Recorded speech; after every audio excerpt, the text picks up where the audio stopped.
Hey guys, welcome to Karmic Path. This is our first video in the new series of videos which are to come out uh, on transits, on planets, and also on other yogas and communications, which will be coming out very soon. Getting started with the first video, which is Rahu Transit through Taurus, which happened on 23rd September 2020. Moving on, let's talk about this transit and let's discuss how this transit is going to affect us.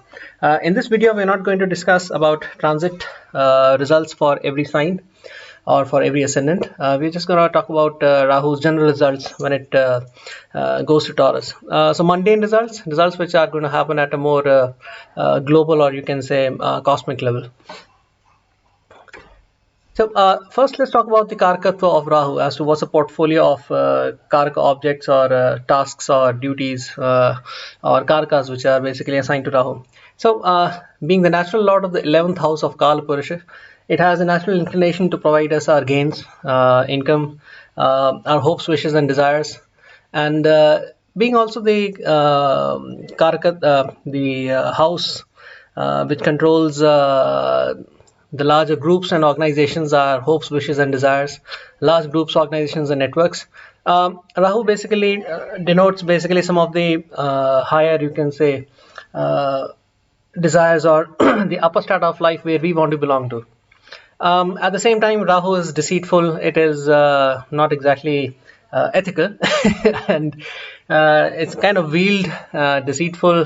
You can say that yes, the sign Aquarius is, and Rahu is basically also kind of associated with the cheating in some way. Being smoky, I mean, you can always look at things like dhoop, agarbatti, fragrance, essence, which has a smoky element to it, also being associated with Rahu. Modern technology is also one of the Karakatva, or you can say the assigned articles given to Rahu. You can say assigned portfolio of you can say Karakatwas to Rahu. And of course, Rahu doesn't listen to conventions. By hook or by crook, it has to get its job done. So unconventional, taboo breaker, these are some more attributes given to Rahu. So moving on, what's Taurus and what are the attributes, or you can say Karakatva is given to Taurus. So being the second house of Kala Purusha, it has a natural association with our savings, our kutumba or larger family, also our belongings, our what we have accumulated, not only in terms of material things but also in terms of our values. And also it talks about what have we saved, what have we accumulated in terms of resources. So this could be bank balance, it could be food items, this could be normal articles we have in a house, and things which we will use, which we accumulate to sustain our living. Now at the same time, being the second house of Kala Purusha, it has a natural context, you can, or association with a larger family. So in that ways, Taurus has also been associated by our rishis as a planet which, not a planet but a house which is associated with the children and relationships. Typically, Taurus is, you can say, associated with the sign of the bull. Why the bull? Sometimes the bull is considered to be somebody who's lazy, but then a bull is also something which is an energy powerhouse. So Taurus is basically what gives us the power or the energy to sustain in life, or the power and energy in terms of our larger family to go and take on the problems of life. We don't eat much, we don't have many resources, we are not going to last long. The bull, if he's starved, is not going to last very long either. So having covered some of the basic portfolios, let's move on to some general events which we expect that Rahu and Taurus should bring. Now,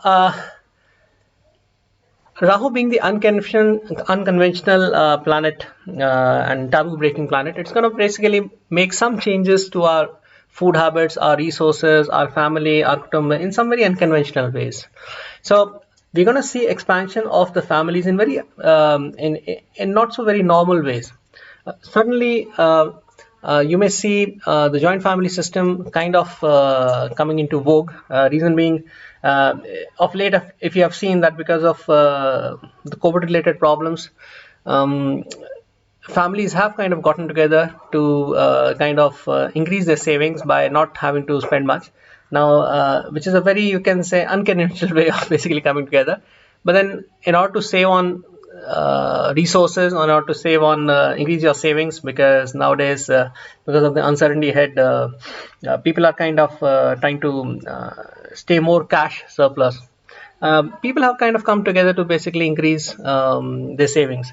Now, this is a very unconventional way of basically people coming together, but then you can see the results as the events are unfolding thanks to COVID. However, in this current transit, Rahu is also going to aspect Saturn through its final aspect.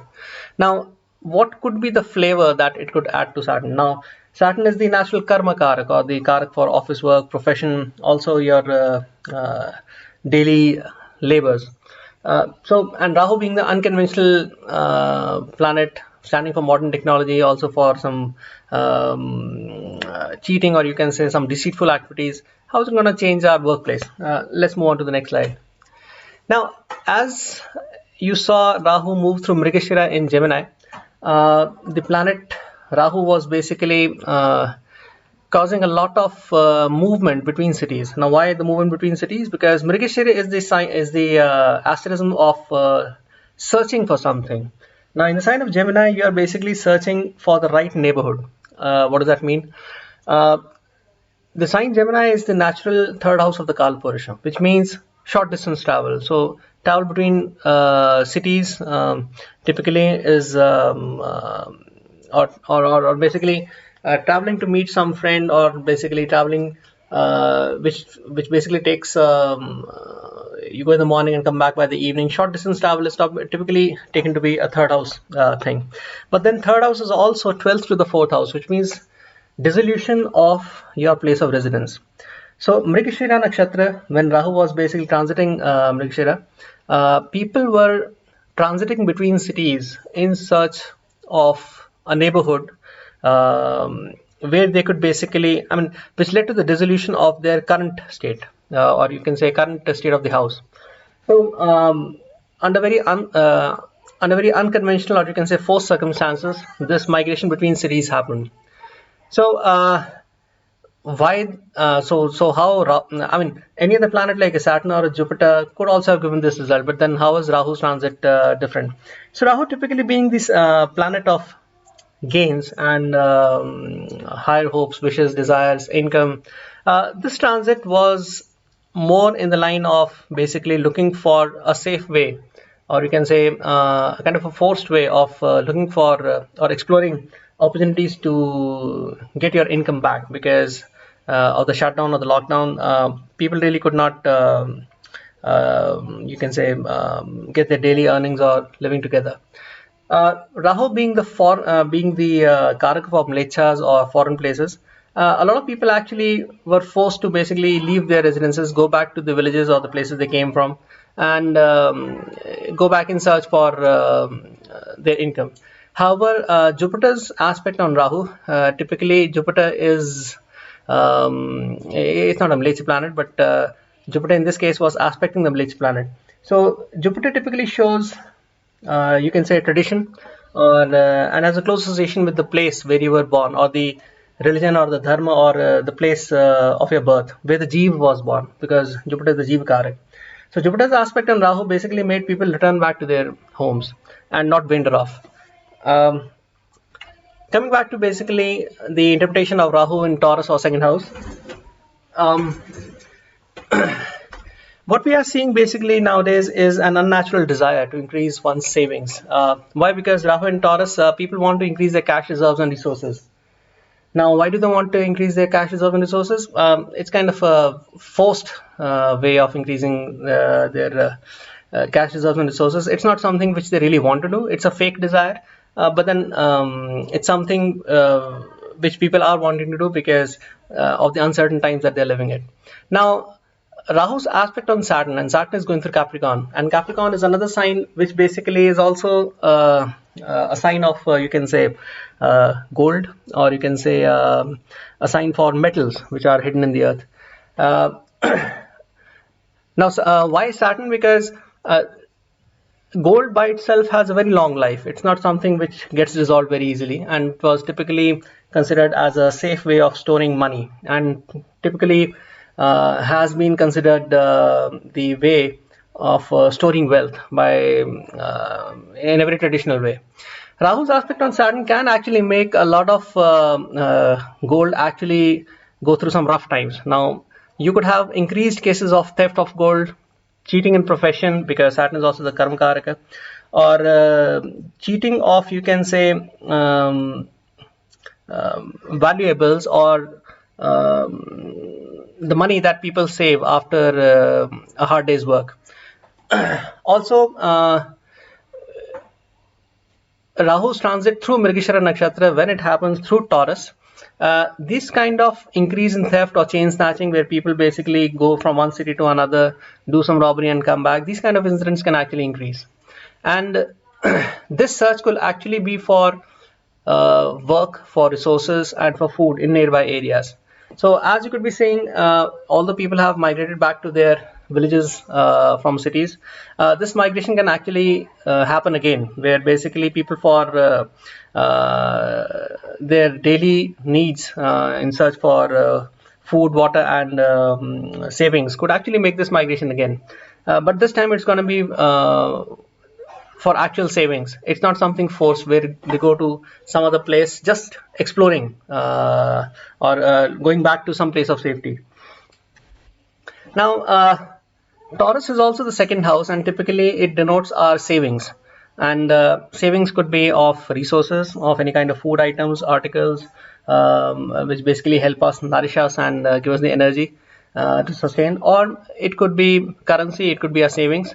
Now, if you see, it could be said that with the coming of Rahu and Taurus, there could be more digitization which governments could enforce. Now, it may be news, but then in the last 1 year, 2000 rupee notes have kind of been stopped by the government, and there is a move towards complete digitization of the banking infrastructure. Also, there is a slight move towards the use of cryptocurrencies by financial institutions and large corporations.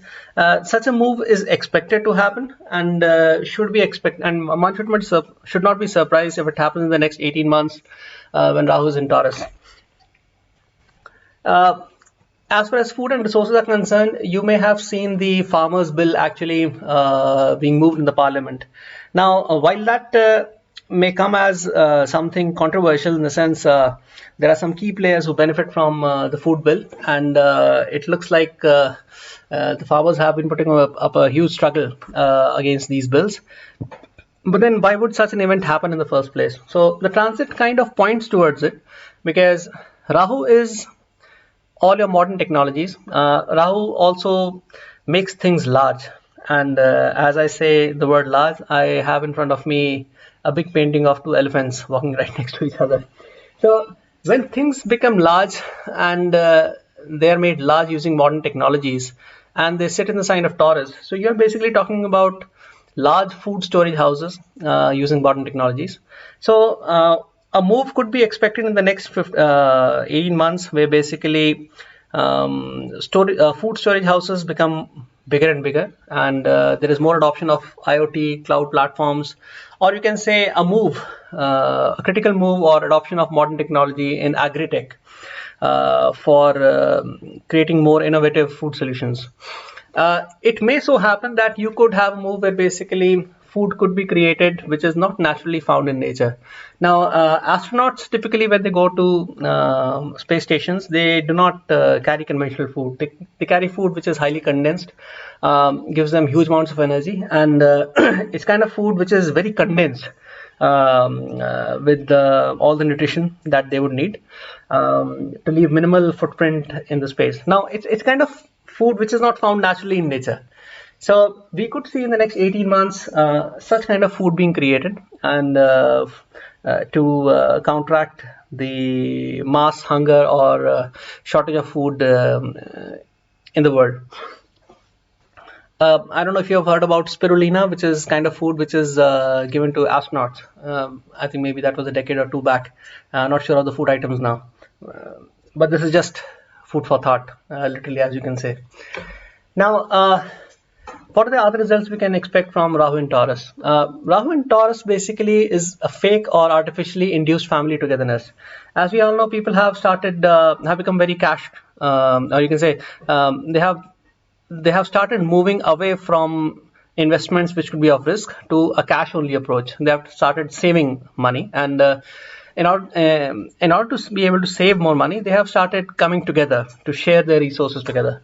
Now, it's an unnatural desire. It is something which has been forced by nature, and it's not something which was naturally incumbent on people to come and stay together. But then, using modern technological tools rather than stay away, I think people have actually come together. And this looks like is something which Rahu Taurus is going to basically only enhance and make it bigger in terms of the desire to stay with the family.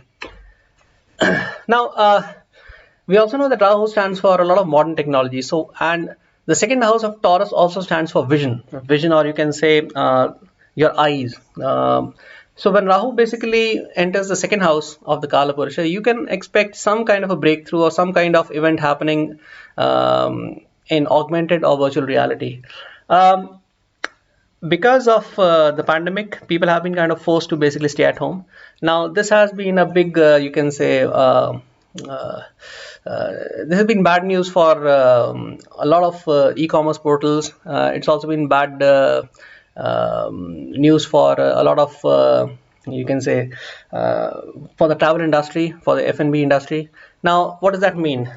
Do we see in the next 18 months Rahu giving us some solutions which are related to virtual reality or augmented reality? Possibly yes, because the second house of vision or the second house of eyes combined with Rahu could basically give us some breakthrough technologies where e-commerce portals may use augmented reality or virtual reality solutions in order to be able to increase the sales on these platforms. Also, food and agri-tech industries could adopt some kind of AR or VR solutions so that you can have almost near real time, you can say virtual look at the stores, the way the vegetables or food items are looking because of the contactless way of doing business which is being promoted.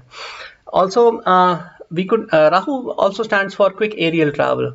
So when you want to go from point A to point B in a very quick way, Rahu gives you that all the modern technology, and Mars gives you the power to be able to travel from one place to another. So it could so happen that we could have quick aerial travel using drones for food supply or consumer artifacts being shipped from one place to another. And a lot of drone technology may actually enter domestic consumer, you can say consumer goods market. As the problem because of COVID actually becomes more and more, you can say, I wouldn't say scary, but then makes people adopt some precautionary measures. Anyways, now we know that second house also stands for our savings, and Rahu over there could actually be a very nasty, you can say, planet to have because Rahu is not necessarily very ethical. Now, as I've already pointed out, Rahu in Taurus could actually force people to increase their savings in cash and allocate a lot of their assets into, you can say, in a digital format, which basically means just save it in your banks in a digital format. But then Rahu also stands for cheating, or you can say people could actually either the banking scams have already happened, they will only come to light, or we could have a slew of banking scams actually coming.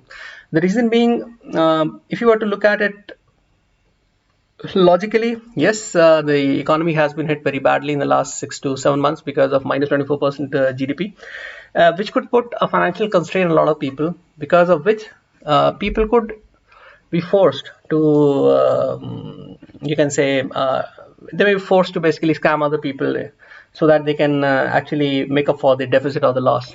The risk is very high because from a planetary transit perspective, we can see that Rahu being in Taurus or in second house can lead to some volatile situations there. So incidents of hacking of bank accounts, banking frauds, forgeries, they can actually increase, especially when Rahu actually enters Rohini, because Rohini is another nakshatra which is known for impersonation, or you can say when you impersonate someone else very creatively. So these kind of frauds could actually increase, maybe some weeks or months down the line when Rahu enters Rohini. So that should be it for today. We'll come back more. In the next video, we're going to basically talk about Rahu's transit in Taurus through different signs. Till then, do have a look at the website karmicpath.com, and we'll join you again soon in a few days. Thanks. Goodbye.